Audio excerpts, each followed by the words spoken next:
आगे और देखो जी, आगे देखो, इनसे पूछा गया विवाह का समय और प्रकार कौन सा अच्छा है। तो अब देखना आपके परखच्चे उड़ जाएंगे अंकल जी दिमाग के, अगर आप ये चीज समझ लोगे तो। 16वें वर्ष से लेकर 24वें वर्ष तक कन्या और 25वें वर्ष से लेकर 48वें वर्ष तक पुरुष का विवाह उत्तम है। मतलब अलाउड कितना है? 16 वर्ष के कम की आयु की लड़की नहीं चलेगी, कम से कम 16 होनी चाहिए, ज्यादा से ज्यादा 24 से ऊपर भी शादी नहीं होगी। और आदमी की कम से कम 25 और ज्यादा से ज्यादा 48, कोई दिक्कत नहीं।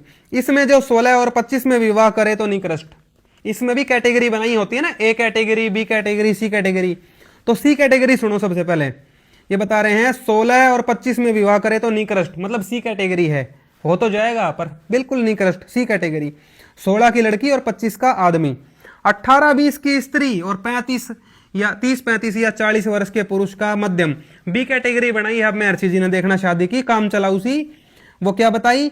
18 से 20 वर्ष की तो स्त्री और 40 वर्ष तक का आदमी होना चाहिए।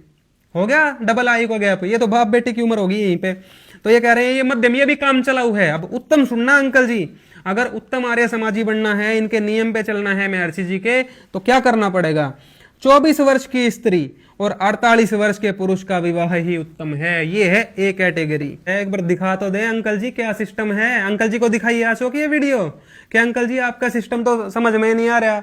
और इनसे पूछिए एक बार ये सवाल भी जाके, कौन सा आर्य समाज का सिस्टम है भाई जो समाज में लागू हो सकता है, और दिखा देते हैं आपको इनका सिस्टम। अब अंकल जी ये देख लेना, अगर आप आर्य समाज के सिस्टम को उत्तम मानते हो या आप आर्य समाज को फॉलो करते हो, तो आपको अपनी शादी साबित करनी पड़ेगी कि आपने 48 साल में की है। और जब आपके बेटे की शादी होगी, मान लो 2 साल की उम्र में कोई 48 साल का आदमी ब्याह करता है और 2-1 साल पुत्र पैदा होने में लग भी जाए, तो फिर कब होगा उसके पुत्र का विवाह? जब वो 98 साल का होलेगा। मतलब अंकल जी आर्य समाज का कोई भी व्यक्ति, या कहूंगा बहुत ही 1-आध% व्यक्ति ही अपने पुत्र का ब्याह देख पाओगा। क्यों? 98-100 साल तक जीवागा कौन आज? तो ये सिस्टम तो फेल है। महर्षि जी का तो कोई सिस्टम है नहीं। नशे की हालत में कुछ लिख गया, आप उसको सिस्टम बता रहे हो। संत रामपाल जी महाराज जी के नियम आप पढ़ के देखना, ज्ञान गंगा में सारे पालन हो रहे हैं।